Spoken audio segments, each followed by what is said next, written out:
Baik, bismillahirrahmanirrahim. Assalamualaikum warahmatullahi wabarakatuh. Alhamdulillah, puji dan syukur kita panjatkan kehadirat Tuhan Yang Maha Kuasa, karena pada hari ini kita masih diberikan kesehatan serta nikmat kekuatan untuk dapat bergabung kembali lagi. Kita bertemu kembali dalam keadaan sehat walafiat. Salawat serta salam tak pernah tercurah kepada baginda Nabiullah Muhammad Sallallahu Alaihi Wasallam.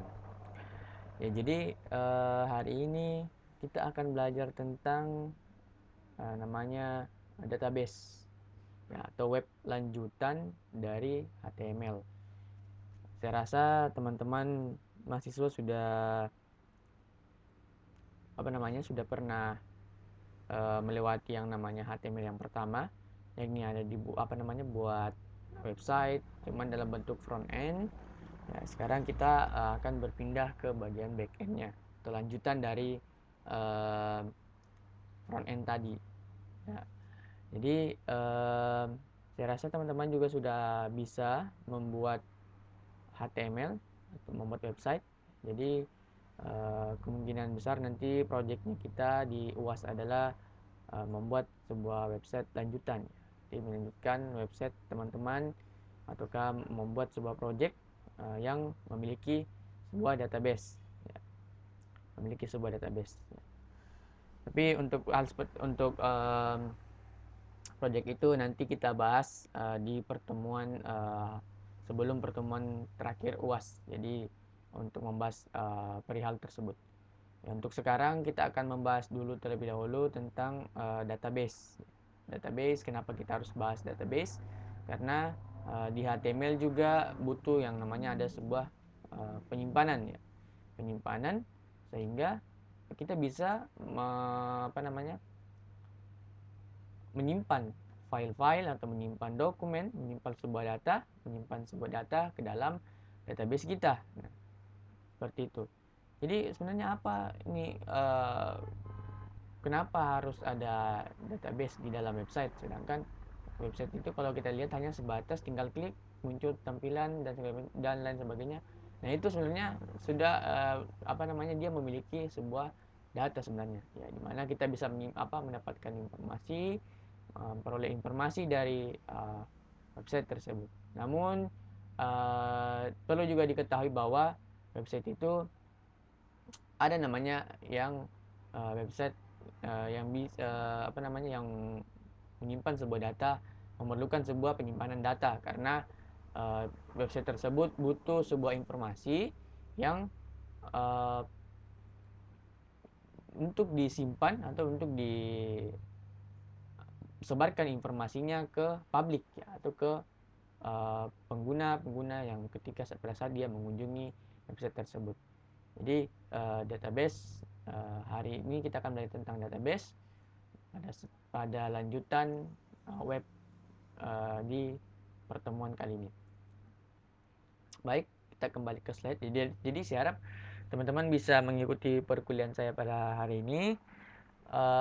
Kemudian juga silahkan masing-masing teman-teman menginstal examnya untuk karena nanti kita akan belajar tentang membuat database. Jadi nanti kedepannya kita bisa melanjutkan lagi ke dalam HTML. Jadi hari ini kita belajar tentang database dulu, kemudian kita akan belajar membuat lanjutan dari HTML. Ya, karena kenapa saya berikan ini awal, karena saya rasa HTML, CSS dan lain sebagainya itu sudah teman-teman pahami karena sudah teman-teman dapatkan sebelumnya di pertemuan-pertemuan sebelumnya atau di semester-semester yang lalu. Jadi saya tidak perlu panjang lebar lagi untuk membahas tentang HTML, CSS dan lain sebagainya. Namun sekarang yang saya bahas adalah database atau PHP. Ya, PHP kita bahkan bermain PHP nanti juga untuk mengkoneksikan antara database serta dengan HTML teman-teman. Ya, jadi apa sih maksudnya dari database ini? Nah, kenapa apa maksud dari database ini? Nah, kalau kita lihat dari segi bahasa, kalau kita pecah-pecah dari menjadi segi buah menjadi beberapa kata, ya, kalau kita pisah ada data dan base, ya. Jadi base-nya kita hilangkan dulu, ya. Base sehingga menjadi sebuah data. Nah, data apa sih maksud dari data? Ya, apa artinya data? Nah, data adalah sebuah representasi fakta di dunia nyata. Jadi saya rasa teman-teman sudah melihat sampai saat ini, yang teman-teman lihat sejauh ini adalah sebuah data. Jadi di dunia ini semua adalah data. Jadi kita bisa memperoleh data-data tersebut ya dengan cara kita mencari informasi data tersebut.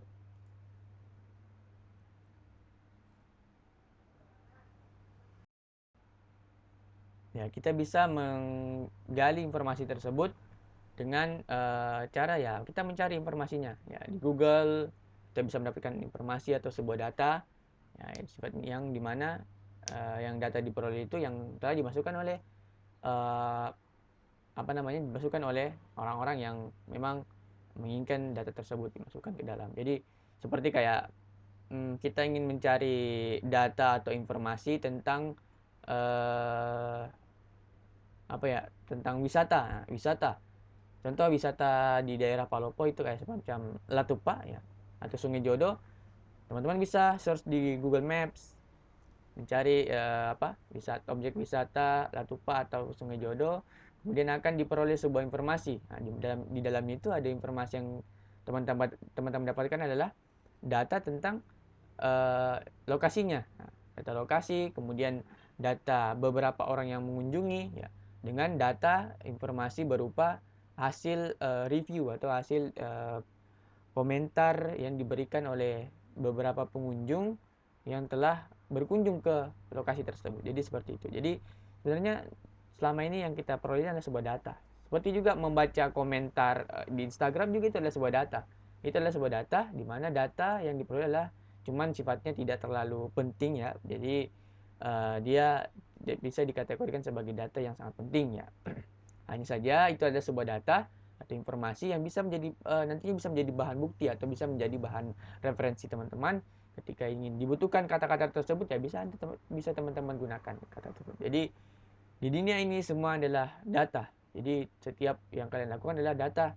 Bernapas juga ada sebuah data ya, dan napas pun pada saat bernapas juga ini ada sebuah data. Jadi hembusan nafasnya ada data yang keluar, pas penarikan nafasnya juga ada data keluar ya. Cuman kita butuh alat yang bisa membaca uh, membaca kecepatan, entah itu teman-teman bisa baca kecepatan data dari pernapasan teman-teman, ataukah membaca pada saat menghirup udara berapa kecepatannya, itu semua bisa dihitung dengan cara menggunakan alat. Jadi atau juga data tentang mendiagnosa seseorang itu juga memerlukan alat, dan itu bisa diperoleh datanya dengan ya kita membuat sebuah sesuatu alat yang bisa mendiagnosa seseorang apakah dia memiliki gangguan jiwa atau tidak. Jadi seperti itu. Ataukah ya semua artinya semua di dunia ini adalah sebuah data. Jadi tidak ada yang tidak memiliki data. Semuanya yang kalian hadapi atau yang kalian jalani selama ini adalah sebuah data. Jadi seperti itu. Ya, contoh data. Nah, contoh data itu ada banyak. Nah, ini contoh data yakni ada nama, nomor KTP, nama pengarang, kemudian video, foto, dokumen, dan lain-lain sebagainya adalah sebuah contoh data. Jadi tadi saya sudah katakan bahwasanya di dunia ini ya, di kehidupan kita selama ini yang teman-teman jalani dan saya juga jalani, ini adalah sebuah data yang besar. Dan sebenarnya data kita ini di dunia ini, di Indonesia ini sangat besar sekali data yang kita bisa peroleh. Cuman kita tidak bisa mengakses secara penuh ya beberapa data-data yang sifatnya bukan open source ya. Bukan artinya kita tidak bisa memperoleh data tersebut dengan secara penuh, karena ya ada beberapa hal-hal atau ada beberapa kepentingan yang saya rasa semua orang yang memasukkan data tersebut atau mempublish datanya itu perlu ada yang di privacy atau perlu ada di filter yang perlu di upload ke publik, dan juga yang tidak perlu di publik. Jadi seperti itu. Nah, contoh sebenarnya data, anggap saya berikan contoh, yakni ada nama ada seorang mahasiswa. mahasiswa. Seorang mahasiswa itu memiliki data. Nah, kenapa bisa memiliki data? Nah, karena seorang mahasiswa itu dia mempunyai nama, mempunyai NRP, kemudian ada jurusan, ada kelas, dan lain-lain sebagainya ya. Nah, itu ada sebuah data yang bisa kita simpan informasinya untuk kita kelola nantinya, untuk kita gunakan nantinya untuk di dalam project kita atau di dalam website kita nanti. Nah, jadi seperti itu. Ini adalah salah satu contoh bahwasanya data itu juga berasal dari dalam diri kita sebagai seorang mahasiswa. Saya juga pun ada sebagai seorang dosen, saya juga memiliki data, yakni ada nama dosen, kemudian ada NIP ya atau NIP IDN dari setiap dosen. Cuman saya karena DLB jadi belum memiliki NIP IDN. Kemudian juga nama mata kuliah yang saya ampuh juga ada saya miliki. Kemudian juga ada kelas, bagian kelas ya. Jadi nanti semua itu akan saling terhubung satu sama lain. Jadi mahasiswa A terhubung ke dosen A. Kemudian mahasiswa A terhubung ke kelas B atau kelas C, kelas D ya. Jadi seperti itu. Dan juga seperti mata kuliah juga ya, mata kuliah itu juga sebenarnya memiliki data untuk kuliah. Mata kuliah ini ada nomornya, kemudian ada kodenya, kemudian ada ya itu kayak saya rasa ada dua, nama sama kode saja yang dimiliki oleh sebuah mata kuliah.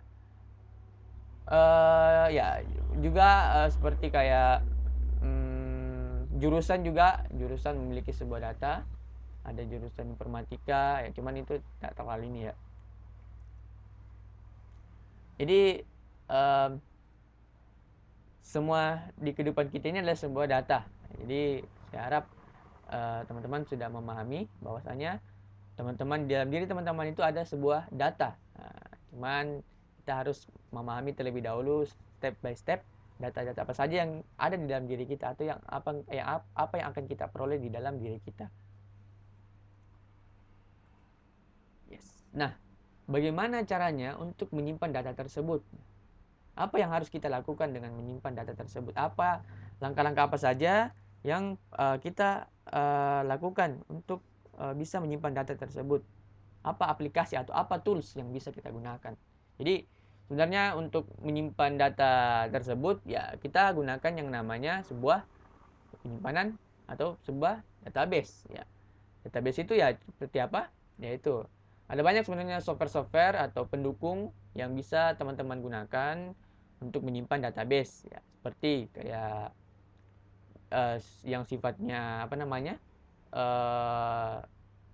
statis ya, atau sifatnya sementara, itu bisa teman-teman simpan seperti di hard disk ya, ataukah menyimpan di hard disk ya, atau teman-teman contoh di notepad ya. Notepad, teman-teman jalankan notepad, kemudian teman-teman pada saat seperti ini dosennya menjelaskan, teman-teman catat apa-apa saja yang teman-teman catat ya. Contoh keperluan-keperluan yang perlu dicatat, teman-teman catat, ataukah teman-teman membuka di Word, Office, ya itu semua adalah database atau data yang bisa Anda simpan atau Anda bisa peroleh nantinya. Cuman hal seperti itu kan sifatnya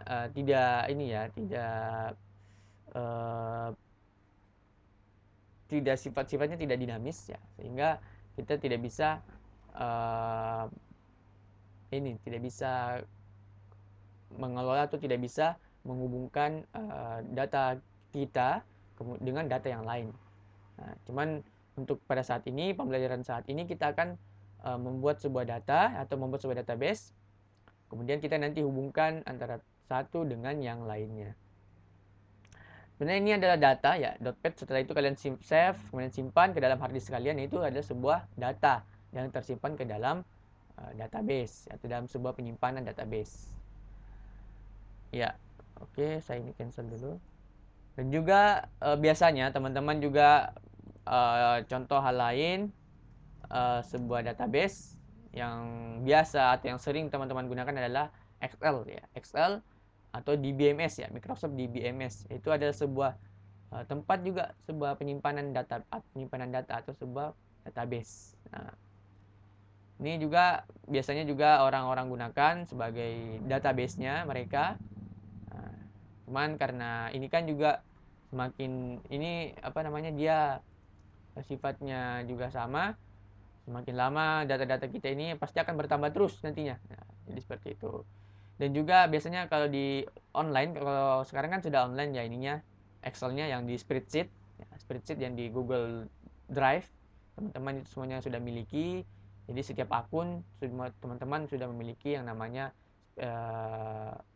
database, ya, database secara free atau secara gratis teman-teman peroleh, yakni sebesar 15 GB dari Google Drive. Ya, itu sangat lumayan besar ya, seperti penyimpanan seperti itu.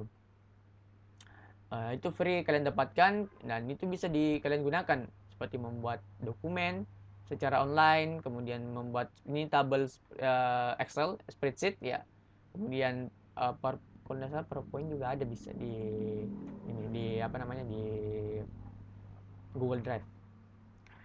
Dan ya jadi cuman karena ini kan kita ada batasan dalam penyimpanan data kita, sehingga kita tidak bisa menampung banyak dengan sedemikian banyak rupa ya, data ke dalam database kita atau ke dalam Google Drive, karena dia memiliki kapasitas atau memiliki batas, sehingga kita tidak bisa memperoleh tidak bisa menyimpan data-data tersebut, menyimpan semua data-data kita ke dalam drive tersebut.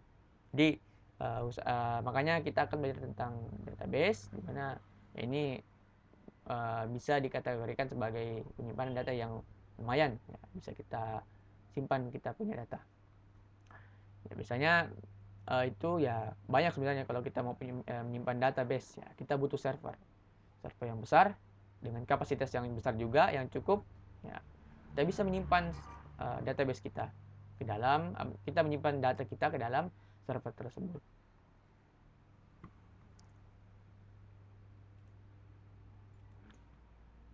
Oke, kemudian ya. Nah, masalahnya sendiri di dalam database sendiri itu adalah yang pertama ada kapasitas. Nah, tadi yang saya sudah katakan, kapasitas seperti di Google Drive dan lain sebagainya, itu semua memiliki kapasitas. Hard disk kalian, SSD, ya itu semua ada kapasitasnya. Jadi melewati dari itu ya sudah tidak bisa. Bahkan biasa kalau sedikit pun beda berapa KB saja, beberapa kilobyte saja, itu sudah tidak bisa kita input ke dalam atau kita masukkan ke dalam kita punya database atau penyimpanan database kita, penyimpanan data kita. Kemudian ada kecepatan juga ya, kecepatan juga sangat perlu. Biasa ada hard disk ya, hard disk teman-teman biasanya ada kecepatannya itu berapa Mbps kecepatannya, itu biasanya ada teman-teman. Kemudian juga keamanannya ya, atau security-nya itu perlu juga yang menjadi masalah ya, ini menjadi masalah buat kita semua ya pada saat penyimpanan data kita ke dalam database, karena kita punya data ini ya sifatnya privasi ya, privasi ya, jadi kita harus juga berhati-hati dalam penyimpanan kita punya data. Kemudian duplikasi juga biasanya bermasalah juga. Kadang biasa kita menyimpan data itu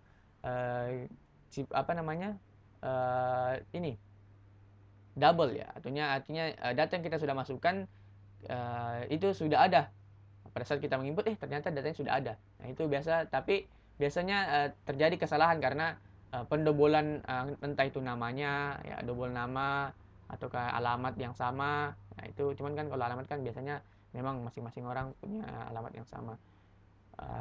Kemudian juga mempunyai ya, pokoknya duplikasi itu semacam kayak ada data yang sama, jadi dari nama, alamat, dan lain sebagainya semua sama, semua sama, tidak ada yang berbeda.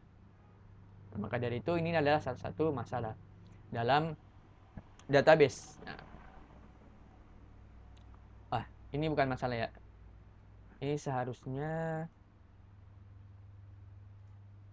sebentar, ini adalah solusi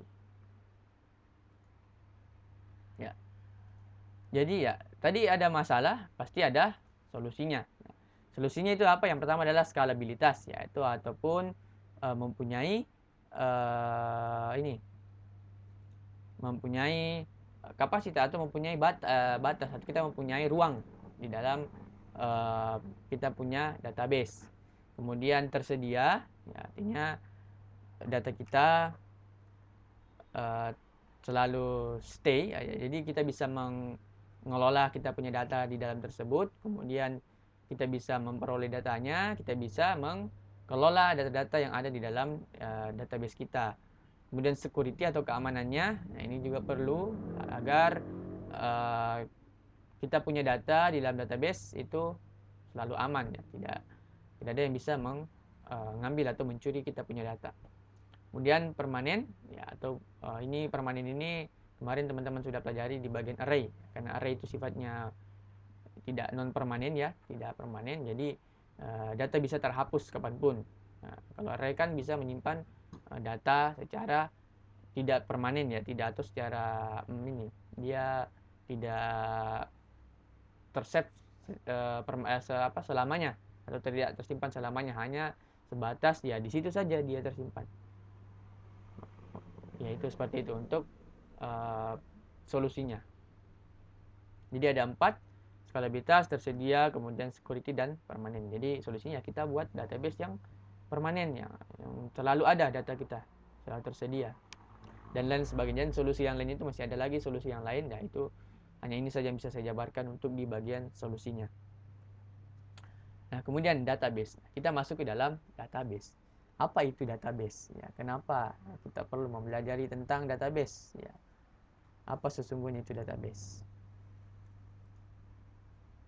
Ya, di dalam database sendiri, ya, atau DBMS, Database Management System, itu terdapat beberapa tabel-tabel. Nah, di dalam tabel-tabel ini nantinya itu akan saling terhubung antara satu sama lainnya. Jadi tabel-tabelnya bakalan terhubung satu sama lainnya. Nah, jadi di dalam DBMS itu ada tabel 1, tabel 2, tabel 3, tabel 4, ya. Dan itu nanti akan saling terhubung satu sama lain. Jadi ada kaitannya. Contoh kayak yang tadi saya jelaskan, ada dosen terhubung dengan salah satu mahasiswa, ada dosen terhubung dengan beberapa mahasiswa, kemudian mahasiswa terhubung dengan beberapa kelas, dan kemudian juga mata kuliah terhubung dengan beberapa mahasiswa. Jadi seperti itu. Kemudian lanjut lagi, ya. Nah, ini ya. Kemudian lanjut ke RDBMS, ya. RDBMS sendiri itu adalah Relation Database Management System, ya. Jadi tadi yang saya sudah katakan bahwasanya nantinya akan terhubung.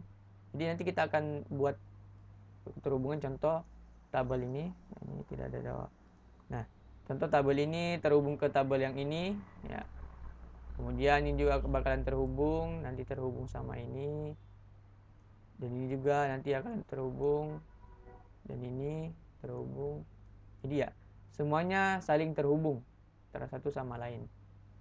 Jadi itulah yang dikatakan sebagai relational database management system. Jadi ada keterhubungan, ada keterkaitan antara tabel satu dengan tabel yang lainnya. Ya. Nah, primary key. Nah, saya harap teman-teman ini sudah tahu primary key, ya.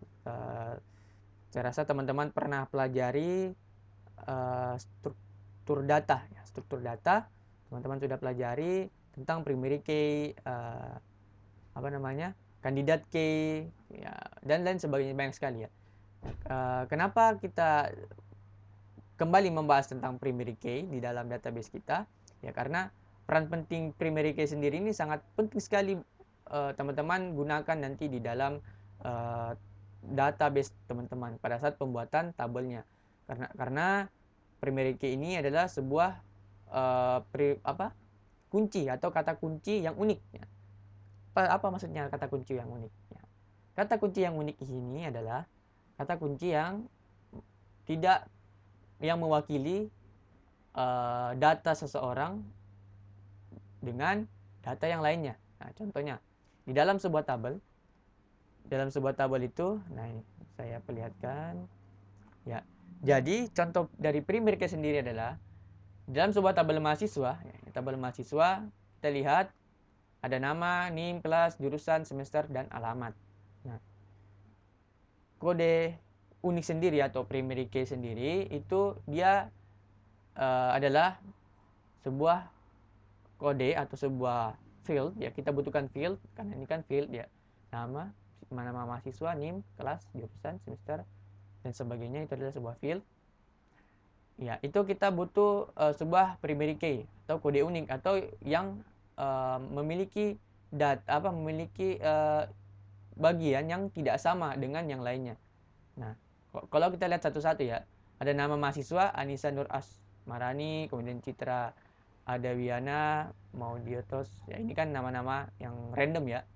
Cuman biasanya nama mahasiswa itu ada yang sama. Dan itu tidak bisa dikategorikan sebagai primary key karena dia jadi setiap nama orang itu kadang ada yang sama ya, bukan lagi kadang yang sama, memang beberapa orang itu memiliki nama yang sama, nama yang serupa, sehingga ini tidak bisa dijadikan sebagai primary key. Kemudian lanjut ke NIM. Nah, NIM sendiri ini bisa dijadikan primary key karena setiap mahasiswa pasti berbeda, dia punya NIM, ya, nomor induk mahasiswa. Jadi sama dengan NIS juga, nomor induk sekolah itu semua siswa atau semua mahasiswa memiliki masing-masing nomor. Ya. Ini bisa kita gunakan sebagai primary key nantinya. Jadi seperti kelas juga, semua kalau kelas ini tidak bisa dikategorikan karena sama. Nah, jadi yang kita butuhkan adalah primary key atau kode unik yang berbeda. Jadi ini kan berbeda ini 69, dan ini pasti tidak ada yang sama. Jadi setiap satu mahasiswa memiliki satu NIM. Ya. Tidak ada yang satu NIM memiliki dua mahasiswa, tidak. Tapi satu mahasiswa, satu NIM. Email juga adalah bisa kita gunakan sebagai primary key. Nah, ataukah nanti juga ada yang bagian auto increment ya, atau auto increment itu adalah dia otomatis sendiri menambahkan kolom, ya, menambahkan kolom. Jadi kita tidak perlu lagi capek-capek atau kita tidak perlu lagi membuat primary key. Jadi dia nanti di dalam database kita otomatis membuat sebuah primary key secara otomatis atau primary key tersendiri. Jadi nanti ada angka 1, 2, 3, 4, 5 dan seterusnya. Nah, bagaimana cara membuat sebuah database? Ya. Untuk cara membuat database sendiri ada banyak ya kalau cara membuat database. Ada banyak cara untuk membuat sebuah database. Ya. Caranya sendiri ya kita masuk ke dalam kita punya materi. Jadi saya harap teman-teman sudah menginstal examnya. Ya. Kita coba buat exam. Ya, kalau teman-teman sudah install examnya, kemudian klik start, kita jalankan exam ya. Exam sendiri ini adalah untuk membuat sebuah penyimpanan database ya. Artinya kita sifatnya basisnya sini localhost ya. Jadi belum public atau kita belum bisa publish ke dalam domain, kita punya domain. Jadi ini kita buat localhost saja, secara lokal, artinya secara ya khusus pribadi kita sendiri. Kemudian nah, untuk masuk ke dalam MySQL-nya sendiri, nah itu teman-teman bisa mengklik admin saja.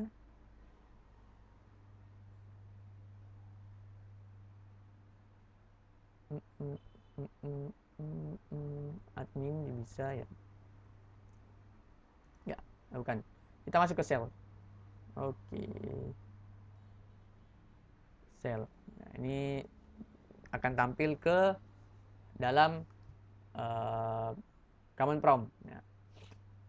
Tapi kalau ingin lebih ingin cepat masuk ke dalam SQL, sebenarnya kita bisa masuk ke data C, ya. Kita masuk ke data C. kemudian exam, kemudian kita cari MySQL, kita cari bin ya kalau nggak salah ya, bin. Setelah bin kita klik MySQL. Nah, biasanya ini ya, dia tidak tampil ya kalau di MySQL, jadi kita butuh, nah ini kita klik. Biasanya kalau kita klik itu biasa ada beberapa ini bisa terbuka dia. Kalau kita MySQL kemudian nah MySQL U itu artinya username minus username ya. Ini kan pada saat kita membuat kita menginstal pada saat teman-teman menginstal exam itu kan cuma next saja. Jadi tidak perlu lagi ada namanya username.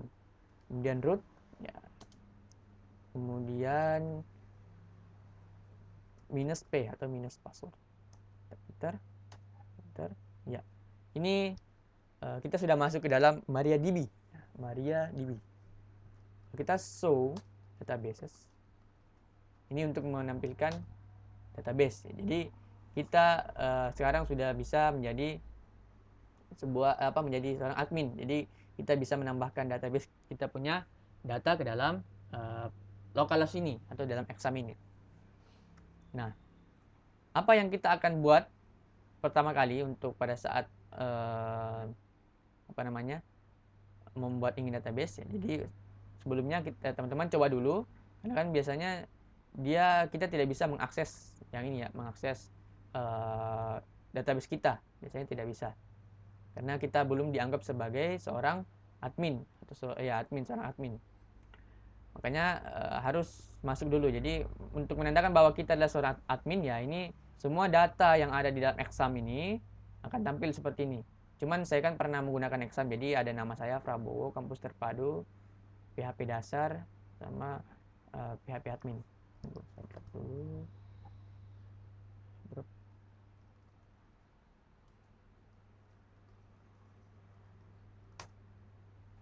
Ya, show database.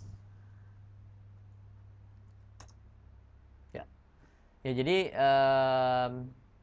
oke, coba saya hapus dulu beberapa database Prabowo. Ini jangan diikuti dulu ya. Drop database test, drop database ujian. Ya, kita show databases ya. Kenapa pakai databases ya? Apa perbedaan databases dengan tadi nih, drop database? Ya, kita pakai database di sini karena dia sifatnya tunggal, satu ya. Kemudian untuk show databases karena ini jamak atau banyak ya, kita ingin menampilkan semuanya. Jadi seperti itu. Ya, kemungkinan besar tampilan awal dari teman-teman pada saat menginstal exam itu seperti ini ya. Kecuali kalau teman-teman juga sudah pernah menginstal exam kemudian menggunakannya, pasti ada tambahan seperti saya tadi. Cuman kemungkinan besar ya seperti ini tampilan awal dari teman-teman pada saat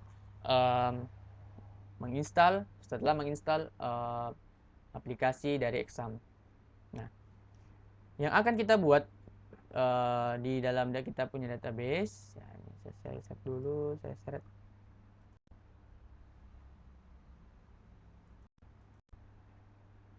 Yang akan kita buat itu adalah ini yang akan kita buat. Kita akan buat terlebih dahulu database ya. Database, kemudian dengan nama PHP dasar, kemudian ada nama tabelnya mahasiswa. Nah, kemudian setelah kita buat tabel mahasiswa, kita akan memberikan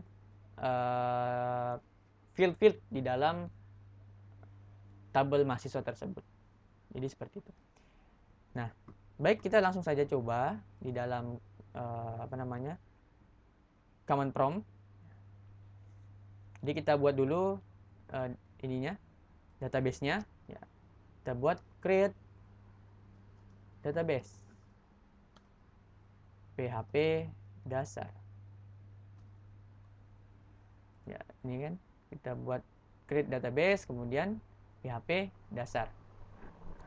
Setelah itu kita enter Ya, query oke, satu row efek. Ya, jadi artinya kita sudah membuat satu database. Jadi kita cek dulu terlebih dahulu show database. Ya, PHP mana? PHP dasar ya, PHP dasar. Kalau kita ingin lihat, ya kita select database atau ya select database. No.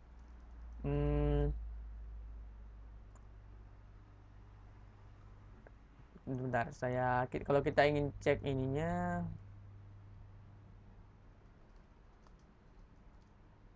menampilkan, saya agak lupa di bagian sini, menampilkan database.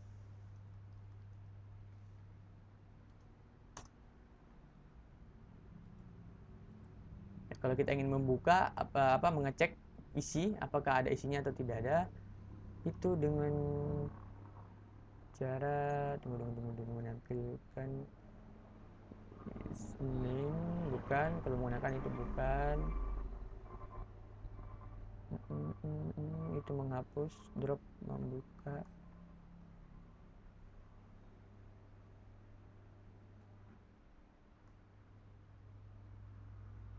Coba kalau saya pakai show, ya seingat saya kayaknya bukan show deh.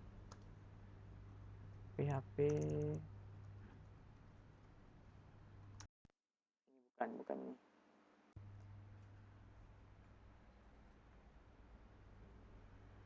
Kalau tidak salah select ya, select.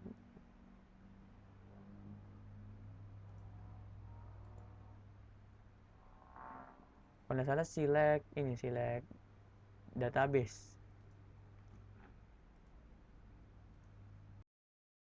Ya jadi untuk menampilkan kita coba pakai select. Kalau salah select, kemudian select bintang ya, bintang artinya keseluruhan.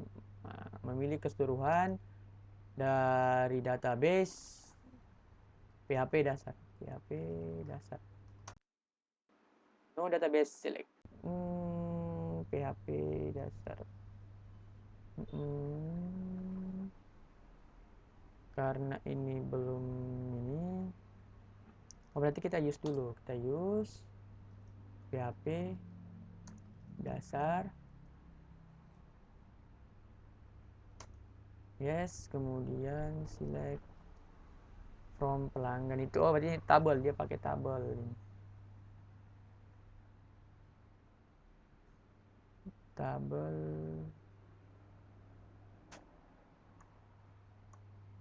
Ya, jadi untuk menampilkan isinya sendiri itu harus menggunakan ini. Karena ini belum ada datanya.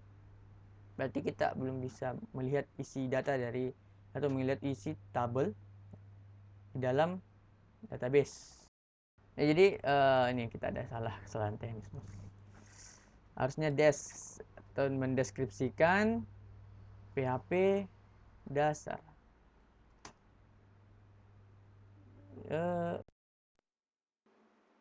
PHP dasar dos kenapa tidak eksis? Harusnya eksis karena dia ada show database.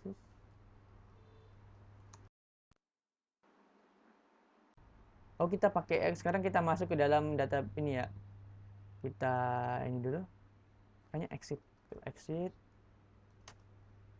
Yes, berarti kita masuk ke MySQL, kembali, kemudian urut, kemudian P, enter password ya, MongoDB, kemudian show databases. Nah, jadi kita ulang dari awal, kemudian kita sudah buat tadi kan database, kemudian kita ingin tampilkan apakah di dalam database kita yang kita buat tadi dengan nama PHP dasar itu sudah memiliki tabel atau belum. Jadi kita coba cek PHP dasar. Karena tadi kita sudah masuk ya, kita sudah menggunakan kita punya kita punya database, kita berada di dalam lokasi PHP dasar atau kita punya database sehingga kita tidak bisa mengakses kita bisa masuk ke dalam database. Jadi harus keluar dulu, harus ke awal dulu ke bagian MariaDB dulu. Jadi belum ada terpilih bagian di dalam sini. Di non yang begini belum ada terpilih kita punya nama file database. No database selected, artinya tidak ada database terpilih. Ya. Oke, database.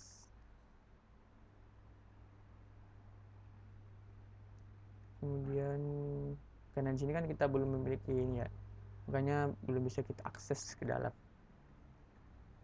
Ya, kita lanjut saja di bagian sini. Nah, selanjutnya setelah kita buat database, kan kita sudah buat database PHP dasar. Ya. Kita lanjut ke menginsert. Nah, kita buat dulu ini. Kita punya tabel. Ya. Kita buat tabelnya ya, dengan cara kita buat create. Ya. Kita pakai create. Kemudian create tabel mahasiswa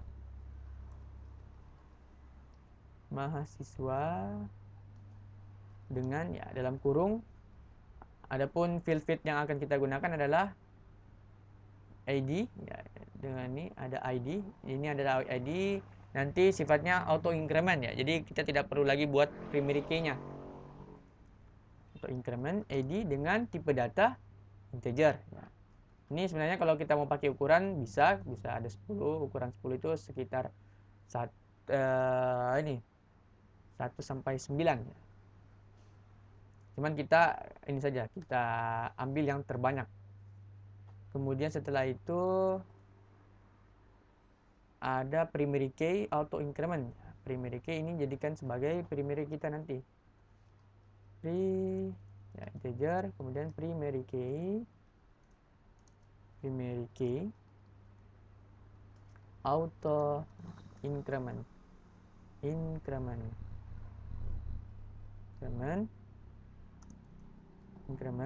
ya.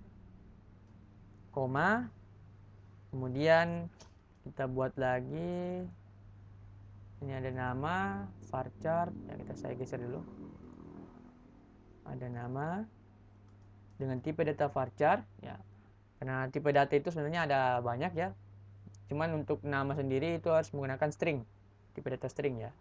Jadi ada tipe data varchar dan char. Jadi teman-teman silahkan belajar tentang tipe data varchar, apa perbedaan dari varchar dan char atau karakter. Ini varchar variabel karakter, char karakter.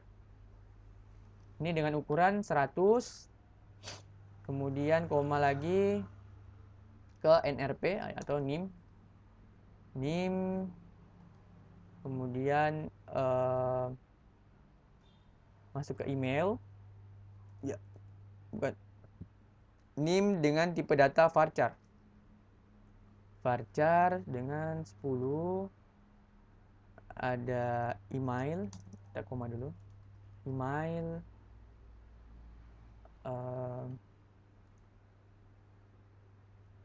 kita kasih varchar juga sebanyak 100, kemudian jurusan tipe data varchar juga masih varchar kita gunakan sebanyak 100, dan yang terakhir adalah gambar tipe data varchar. Ini gambar enggak usah ya kita masukkan gambar enggak usah. Jadi gambar enggak perlu, jadi sampai varchar saja di sini. Ya, sampai di jurusan saja cukup jurusan, kemudian balas kurung, kemudian titik koma, dan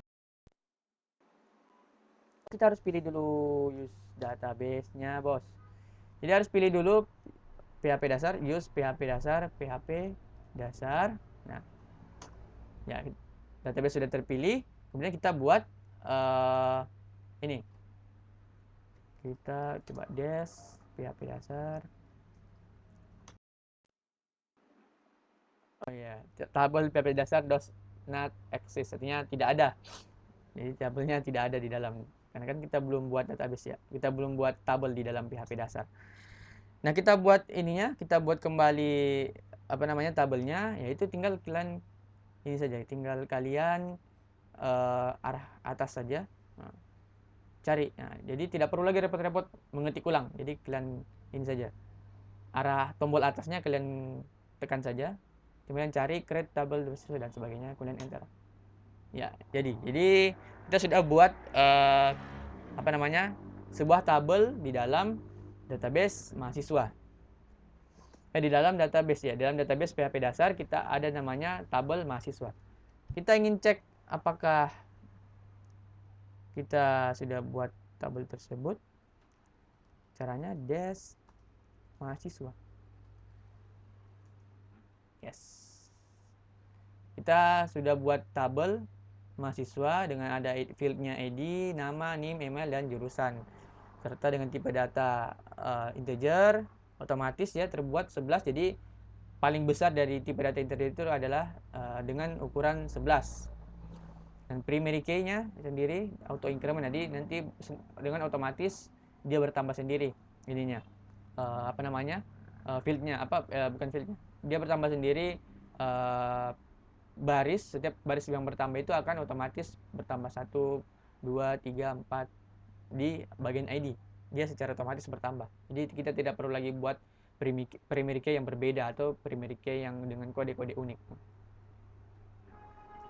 Nah, setelah itu setelah kita buat ini apa namanya?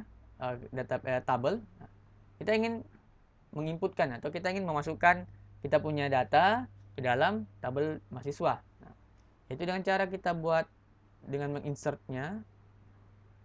Contoh kita insert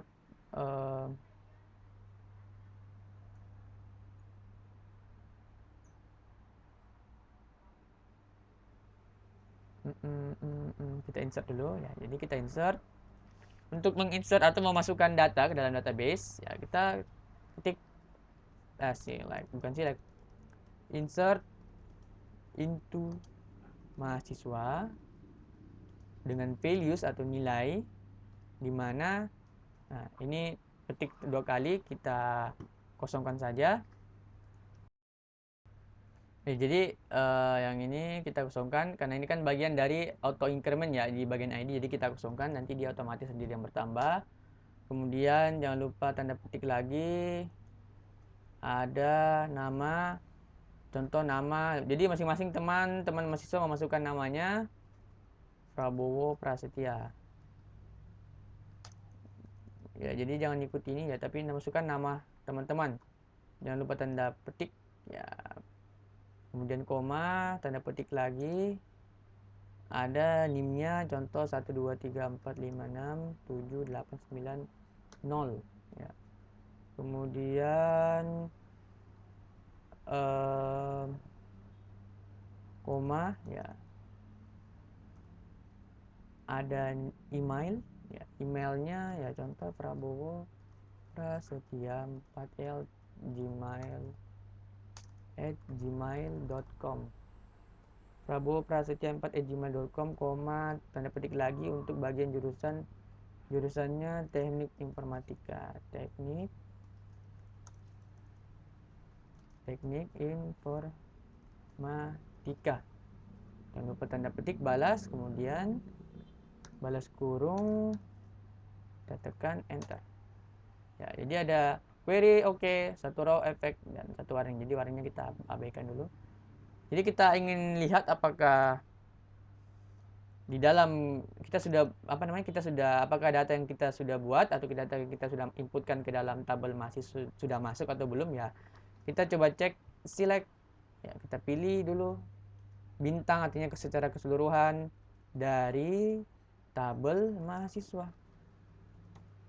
Nah, ini ada masuk data. Jadi otomatis datanya sendiri masuk satu ya, Prabowo Prasetya, NIM, dan jurusannya teknik informatika. Ya, silakan teman-teman menambahkan data lagi sebanyak 3. Sebanyak 2 data.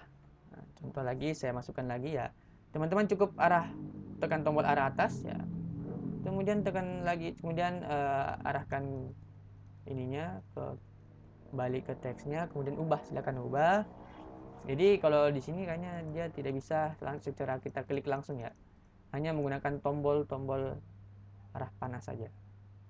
Contoh nama selanjutnya adalah Bowo ya, Bowo, kemudian nimnya saya ubah, jadi harus kita ubah nimnya dengan sini ada 4 teknik informatika sama. Oke, kita enter ya, jadi masuk. Terus kita select lagi, kita coba cek apakah data yang sudah kita masukkan sudah ada di dalam atau belum. Mahasiswa ya, jadi datanya sudah masuk.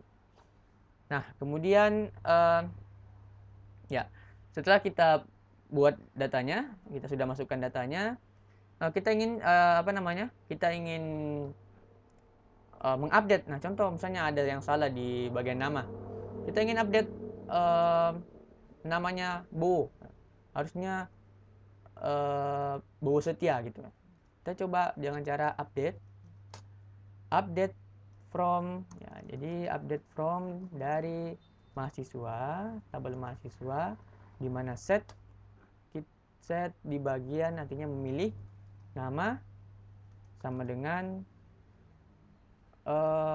ini, jangan pakai ini, pakai tanda petik dengan nama Bowo Setia, kemudian where, di mana dia berada di ID nomor 2. Nah, kita tekan ini.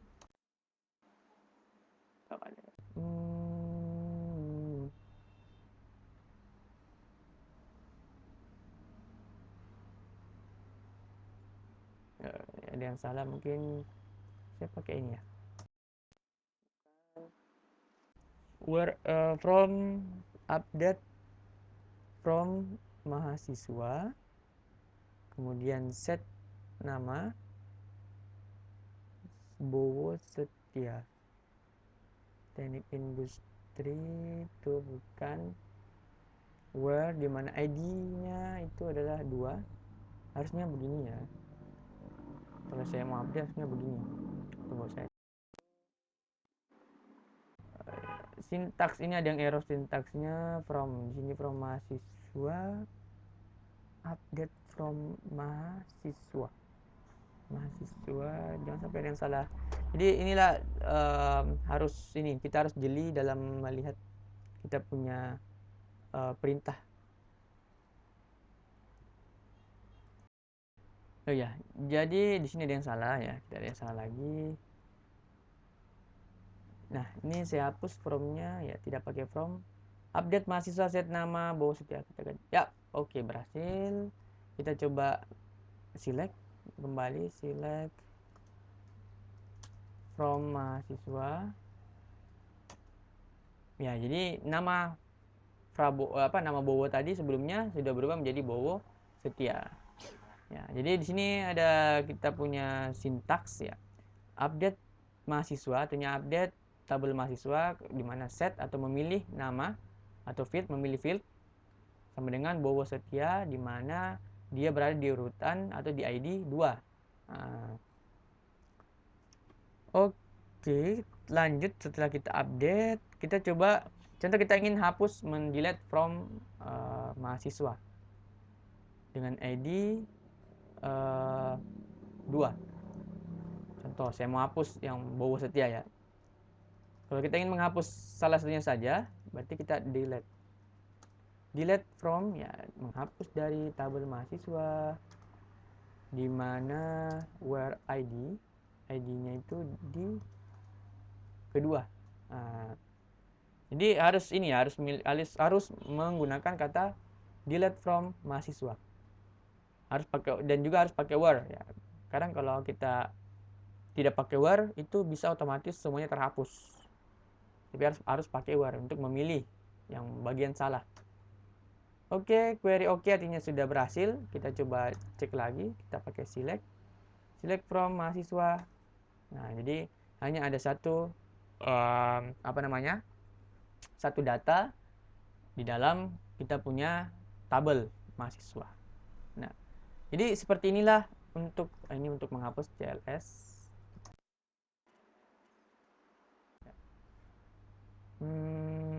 CLSR exit kita CLSR R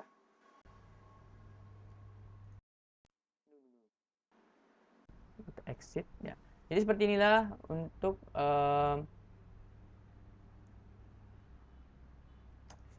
ya untuk apa namanya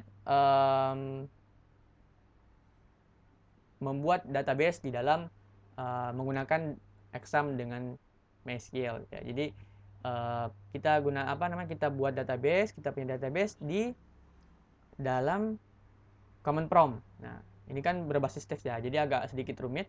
Jadi coba kalau kita pakai dengan exam ya. Bagaimana dengan exam? Jadi setelah tadi teman jalankan examnya, kan teman-teman bisa pilih admin di Apache-nya kita pilih admin. Kemudian di sini pilih PHP My Admin. Nah, ini akan kita, karena ini tadi kita berbasis teks, sekarang kita akan belajar tentang GUI-nya. Nah, karena GUI-nya itu lebih sedikit mudah. Nah, ini kan tadi kita sudah buat ya tabel mahasiswa dengan coba kayaknya ada isinya.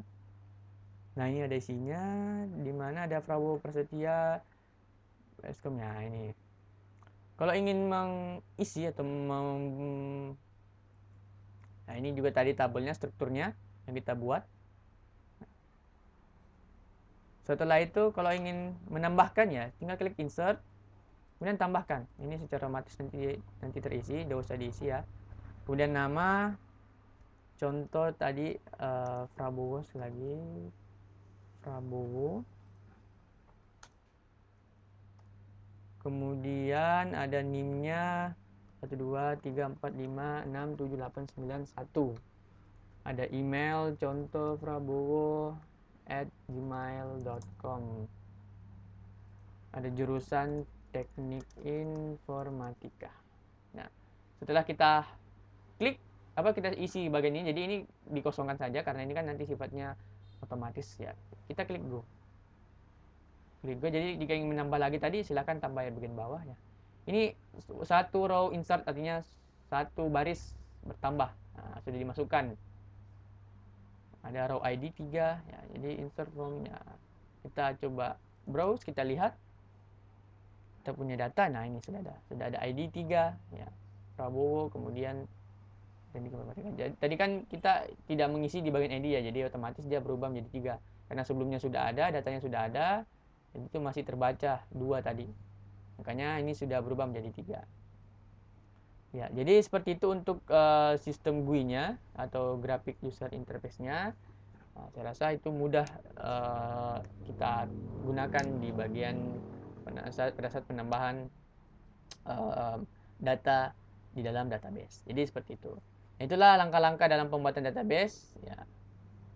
Di sini saya ingin berbagi bagaimana cara membuat sebuah database sehingga kita bisa menyimpan kita punya data, kita bisa menyimpan dan mengelola data tersebut untuk menghasilkan website kita yang lebih bagus lagi atau lebih yang sering digunakan oleh orang-orang atau sering-sering digunakan oleh perusahaan-perusahaan.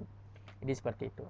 Ya, jadi saya rasa cukup untuk pertemuan kita pada pagi hari ini. Ya, ini siang hari ya, karena saya buatnya di pagi hari, jadi mohon maaf. Ya, ini saya rasa cukup untuk pertemuan kita pada hari ini. Terima kasih atas beberapa perhatiannya. Jika ada salah, yaitu mohon maaf karena saya sedikit agak sedikit lupa-lupa ingat dengan perintah-perintah sintaks ini karena agak repot juga di bagian sintaks ini tadi. Ya, jadi saya rasa cukup ya untuk pertemuan kita pada hari ini dan saya ucapkan banyak terima kasih. Jangan lupa absennya, silahkan screenshot hasil dari prakteknya kalian karena ini kan kita praktek dengan GUI ya, GUI dan command prompt. Silahkan di screenshot kemudian upload ke dalam simpan ke dalam Word, kemudian jangan lupa screenshot wajahnya, screen layarnya diinginkan juga dimasukkan ke dalam screenshot yang ada di layar laptop teman-teman. Ya, jadi saya ucapkan banyak terima kasih atas segala perhatiannya sekali lagi. Jika sudah selesai silakan absen. Dan saya akhiri dengan ucapan alhamdulillahirobbilalamin. Wassalamualaikum warahmatullahi wabarakatuh. Nah, jangan lupa di subscribe ya channelnya. Jangan lupa subscribe, like, comment, and share jika kalian peduli terhadap saya. Terima kasih. Dadah.